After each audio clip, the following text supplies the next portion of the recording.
Half tortoise pose has so many amazing benefits to this posture.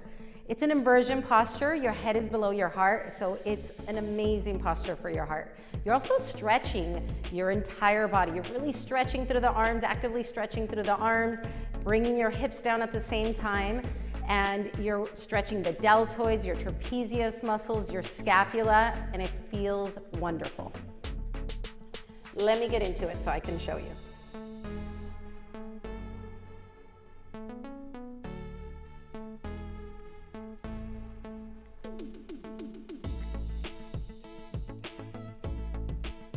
That felt so good.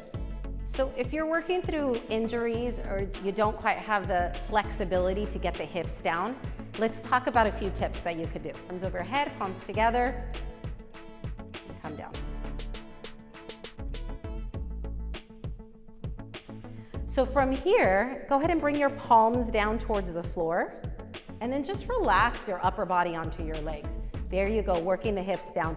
Press your palms against the floor to get the hips down more. Great, perfect. And now bring your palms together, squeeze the palms together and stretch your arms forward. Wonderful, that looks great. So if you are working through bringing the hips down a little bit more, you can use these tips that Deborah just did right now and try it out in your next class. So what did we learn? Half tortoise pose is an amazing active stretching posture versus a relaxation pose like child's pose. But the great news is that active stretching is going to give you some amazing relaxation benefits. Try it out in your next class. I'll see you on your mat.